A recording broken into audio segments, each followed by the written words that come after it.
Hello friends, good morning and welcome to my new blog. এখন বাজে সকাল 8টা আর এখন থেকে আমার ব্লগটা স্টার্ট করছি। রিও গেছে ওর বাবার সাথে চুল কাটতে, আর আজকে আমাদের একটা ইনভিটেশন আছে।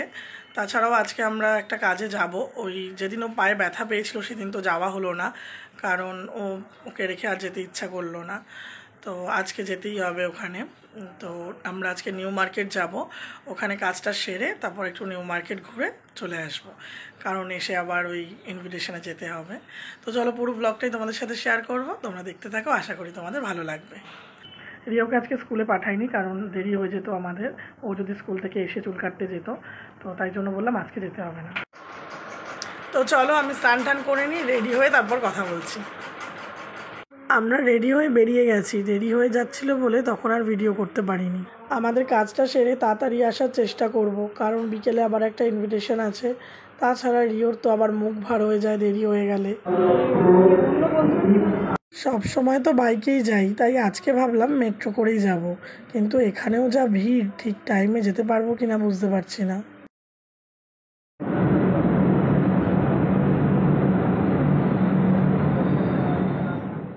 তো মেট্রো থেকে নেমে গেছি, এখন আমাদের কাজটা সেরে তারপর কথা বলছি।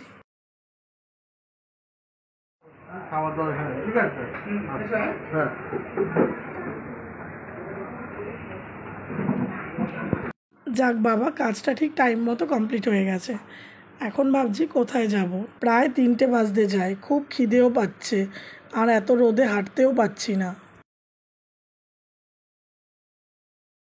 রাস্তায় প্রচণ্ড গরম, এই গরমের মধ্যে কোন দিকে যাবো ঠিকই নেই। কোথায় যাবো এদিকে? প্রচণ্ড গরম লাগছে, এখনো খাইনি, কোথায় যে যাবো বুঝতেও পারছি না।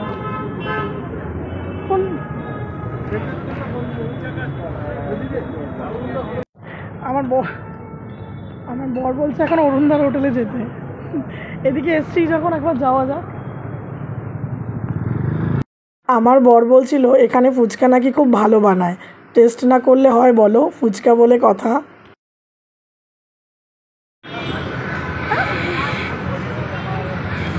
খেয়ে যাও, দিনের বেলা ফুচকা খেয়ে যাও।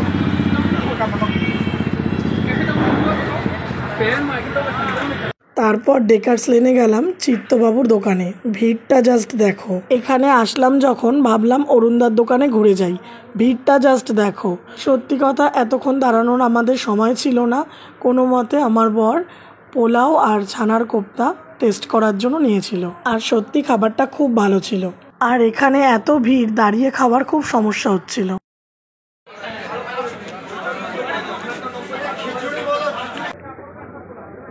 তারপর আমরা গাড়ি বুক করে চলে আসছিলাম, কারণ এত রোদ, ওই রোদের মধ্যে নিউ মার্কেটে ঘোরা জাস্ট আমার পক্ষে আর পসিবল হচ্ছিল না। তাছাড়াও আমাদের ইনভিটেশন আছে, দেরি হয়ে যাচ্ছিল, আর আমার খুব খিদেও পাচ্ছিল, কারণ ওইখানে অল্প খেয়েছি। তো বর বলল চলো রাস্তায় দেখি কোথাও একটা দাঁড়িয়ে খাওয়া যায়। এত গরম লাগছে রাস্তায়, মানে আমি বললাম নিউ মার্কেট ছাড়ো, আগে বাড়ি চলো, দাঁড়াতেই পাচ্ছি না, আর এত ভিড় রাস্তায়।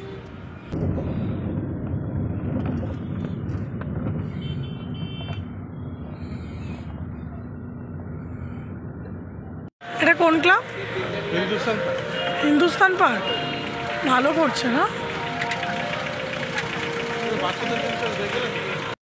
তারপর গড়িয়াহাটে নামলাম, আমার একটা জিনিস কেনার ছিল, কিনে নিয়ে সামনে বেদুইন ছিল, ওখান থেকেই লাঞ্চটা করে নিলাম।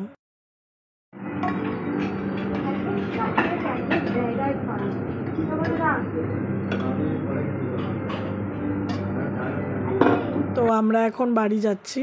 এখন আর হয়তো আমি কোনো ভিডিও করতে পারবো না, কারণ আমাদের অনেকটা দূর যেতে হবে, দেরি হয়ে যাচ্ছে, সেই সল্টলেক নিউ টাউন ছাড়িয়ে যেতে হবে। তো এখন আর কোনো ভিডিও করছি না, একেবারে রেডি হয়ে ওখানে গিয়ে কথা হচ্ছে।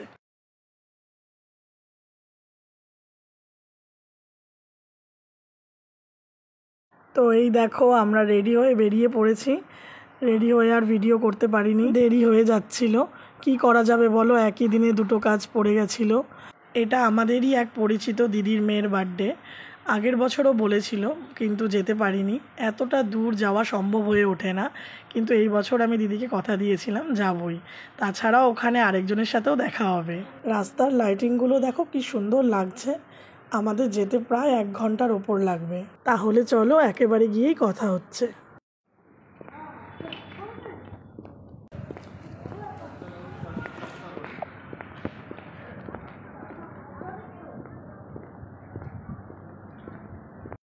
দাদা বললো বসতে বসতে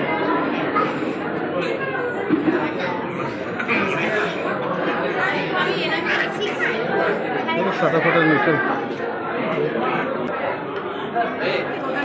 যারা আমাদের আগে চলে এসেছে সব কমপ্লিট। এই হলো জেঠিমা, বার্থডে গার্লের ঠাম্মি। ওখান থেকে আসতে টাইম লেগে গেছে, 6টা বেজে গেছে। একটা কাজে গেছিলাম না, ওই জন্য। হ্যালো, এই যে সেই আমার দেখা হয়ে গেল। দেখা হবেই, দেখা হওয়ার জন্যই গেট টুগেদার। আজকে ম্যাডাম ফ্ল্যাটে নেই, তার জন্য আমি শাড়ি পরলাম না, কারণ আমাকে শাড়ি পরিয়ে দেওয়ার তাতেও আমি gown পরে নিয়েছি। এই যে 2 ঘন্টা লেট, শাড়ি না পরে 2 ঘন্টা লেট। কি করব, লেডিস। সত্যি মানে খুব মিস করি, খুব। আমিও করি, একা একা কিন্তু আর থাকি, আশা হচ্ছে না। ওই ভালো স্মৃতিগুলোকে মনে করি সবসময়। Good days. এই দেখো বার্থডে কার বোঝা যাচ্ছে না, মা না মেয়ে। দেখো মার অ্যানিভার্সারি বা মার হ্যাঁ, মার অ্যানিভার্সারি আর বার্থডে একসাথে মনে হচ্ছে। ব্যাস, রিও এসে রিওর মনের মতো গেম পেয়ে গেছে। এখানে বাচ্চাদের জন্য অনেক রকমই গেম ছিল, বেশ ভালো লাগছিল দেখতে। রাখা যাবে না, রিও পুরো স্টার্টার খাওয়ার পোকা। দেখো আরে দেখো, যেগুলো খাচ্ছে না আমাকে দিয়ে দিয়েছে। কিন্তু নাও, মটন বিরিয়ানি কাবাব। প্রত্যেকটা খাবারই খুব টেস্টি ছিল, স্টার্টারগুলো খুব ভালো ছিল। আর এরাও অনেক দিন পর দেখা হয়ে খুব খুশি। হ্যাঁ, তারপর রাত হয়ে যাচ্ছিল বলে আমরা খেতে বসে পড়লাম। মেনুতে অনেক কিছু ছিল, ফিশ ফ্রাই, স্যালাড, রাইস, তেল পাবদা, প্রন মালাইকারি, মাটন বিরিয়ানি, চিকেন চাপ, চাটনি, পাঁপড়, মিষ্টি, সন্দেশ, আইসক্রিম, পান, অনেক কিছু ছিল। এত খাবার খাওয়া যায় নাকি, ওই সবই একটু করে টেস্ট করলাম। আর খাবারগুলো তো খুব টেস্টি ছিল। তারপর খেয়ে দিয়ে আমরা বেরিয়ে পড়লাম, আবার সেই আমাদের 1 ঘন্টার ওপর যেতে হবে। আর এই হলো দিদিদের অ্যাপার্টমেন্ট। আজকে আর সময় হলো না, অন্য একদিন এসে দেখব। আসলে দিদিরা এখানে নতুন ফ্ল্যাট কিনেছে। দিদিদের আরেকটা বাড়ি আমাদের বাড়ির সামনেই। তো চলো, আমাদের গাড়ি চলে এসছে। কি খেয়ে হাঁপিয়ে গেছিস? নিমন্ত্রণে খেয়ে খেয়ে আমার পুরো পেট ব্যথা। নিমন্ত কি করবো, নিমন্ত্রণে খেয়ে খেয়ে পেট ব্যথা হয়, রাত্রিবেলা একটু শুভ। এখন কত দূর যাবি জানিস? হ্যাঁ কত দূর যাবি জানিস? হ্যাঁ 1 আওয়ার, 1 ঘন্টা। না। তাহলে ভিডিওটা ভালো লাগলে লাইক কমেন্ট শেয়ার করে দিও, আর অবশ্যই চ্যানেলটা সাবস্ক্রাইব করো, কারণ এক একটা ভিডিও অনেক কষ্ট করে বানাতে হয় শুধু তোমাদের জন্য। তাহলে আজকে এতটাই, আবার দেখা হবে অন্য কোনো ভিডিওতে। টাটা।